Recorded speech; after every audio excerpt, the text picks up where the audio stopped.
काला साया।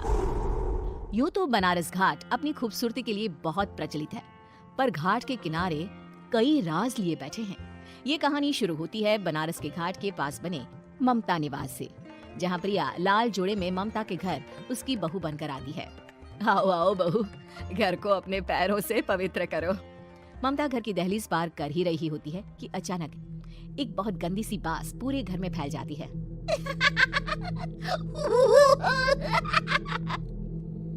ये बदबू और ये आवाजें, ये कौन हंस रहा है माँ? अब ये पड़ोसी ना हमारे थोड़े अलग से है। कहाँ हम शाकाहारी और ये मांस मच्छी खाने वाले। छोड़, तू ध्यान मत दे और गृह प्रवेश कर। और हाँ बहू, अपनी सास की एक बात हमेशा याद रखना, इन पड़ोसियों से तो कभी बात नहीं करेगी। अच्छे लोग नहीं है ये। अपनी सास की ये बात मानेगी ना बेटा? हाँ माँ, जो आपकी मर्जी, मैं उनसे बात नहीं करूंगी। अगले दिन प्रिया अपनी पहली रसोई बनाने रसोई घर में जाती है। ये छोक की बात तो नाक में जा रही है। एक काम करती हूँ, खिड़की खोल देती हूँ। प्रिया खिड़की खोलने जाती है। इतने जाले, लगता है इस खिड़की को कभी खोला ही नहीं गया। पर ऐसा क्यों? ओह, नॉन वेज की स्मेल आती होगी ना। 2 मिनट के लिए खोल लेती हूँ, फिर बंद कर दूंगी। प्रिया खिड़की खोलती है। खिड़की खोलते ही उसकी नजर सामने वाले घर की खिड़की पर पड़ती है, जहाँ एक लड़की खड़ी होती है।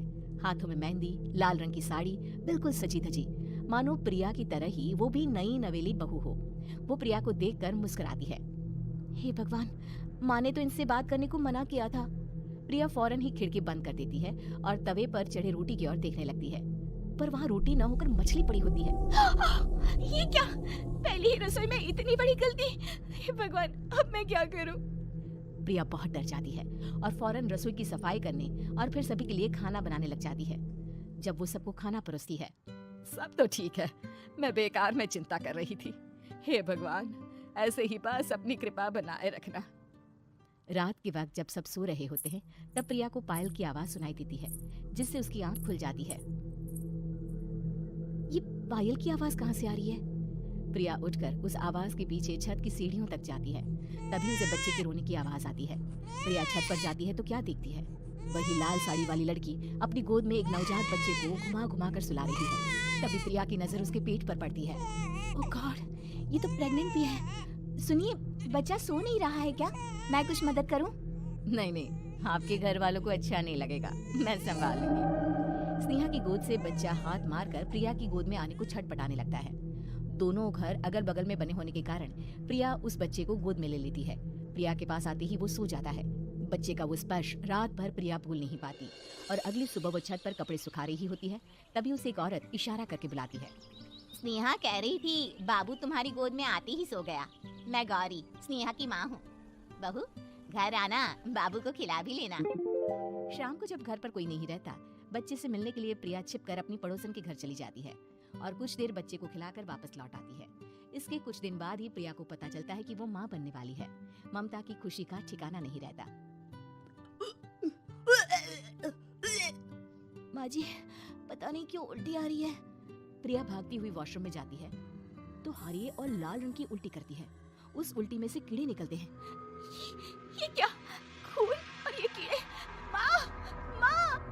प्रिया की आवाज सुनकर ममता दौड़कर आती है, पर बेसिन में कुछ नहीं होता। प्रिया हक्की बक्की रह जाती है। ये सब क्या हो रहा है? प्रिया घबरा जाती है और अपने कमरे में जाकर सो जाती है। डर के कारण वो इतनी थक जाती है कि उसकी आंख लग जाती है। तब उसे ऐसा लगता है उसके पेट पर मानो कोई बैठा हुआ हो। कौन हो? प्रिया के पेट पर एक 5 महीने की बच्ची बैठी हुई थी, जो बुरी तरह जली हुई थी। माँ, तुम ही मुझे लाई ना अपने पेट में? मैं तुम्हारी माँ नहीं हूँ। कौन हो तुम? माँ, देखो मैं जल गई बुरी तरह से। 6 महीने पेट में रहने को भी मुझे नहीं मिला। सहला दो ना माँ। बचाओ! बचाओ! माँ! ममता दौड़कर कमरे में आती है। प्रिया की बातें सुनकर वो सब समझ जाती है। तू कहीं बगल वाले घर में तो नहीं जाकर आई ना बहू? मुझे माफ कर दो, मैं गई थी माँ। उस घर में सब मरे हुए हैं बहू। कई साल पहले स्नेहा उस घर में बहू बनकर आई थी। कुछ ही दिन में वो एक बच्चे को जन्म देने वाली थी। पूरा घर बच्चे के आने की खुशी में खोया था कि एक दिन अचानक उस घर में आग लग गई। सब बुरी तरह जलकर मर गए।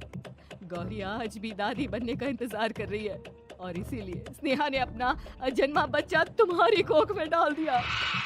ममता ये कह रही होती है कि पीछे से उसके पैरों को एक बच्चा पकड़ लेता है। दादी दादी।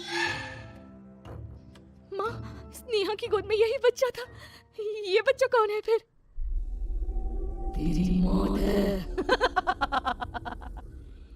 तेरी भी दादी। जिस चीज का ममता को डर था वही हो गया। ममता निवास के ऊपर मौत ने चादर बिछा दी थी। प्रिया का पेट ऐसे बढ़ जाता है मानो 9 महीने का हो। 2 हाथ उसके पेट से बाहर निकलते हैं। बहू, संतोष को फोन कर, किसी पंडित जी को बुला बहू। प्रिया का पति भागता हुआ घर आता है। ये तो होना ही था माँ। तेरा पाप तेरे सामने आ गया तो तू सह नहीं पा रही है। स्नेहा घर में आग लगी नहीं थी, माँ ने लगाई थी, प्रॉपर्टी की लालच में। और वो बच्चा मेरी पहली पत्नी का बच्चा है, मेरा बेटा, जो कि उस आग की चपेट का शिकार हो गया था। मैंने तुमसे ये सब माँ के कहने पर छुपाया था। मुझे माफ कर दो प्रिया। तुम अगर चाहो तो यहाँ से जा सकती हो। मैं तुम्हें किसी भी बंधन में रखना नहीं चाहता। मेरी शादी हुई है आपसे, मैं आपको छोड़ नहीं सकती, पर उससे पहले हमें स्नेहा, उसकी माँ और बच्चे की आत्मा की शांति करवानी होगी। संतोष और ममता गौरी के घर जाते हैं। अंदर सब कुछ जला हुआ होता है। जमीन पर जली हुई लाशें बिखरी हुई थी।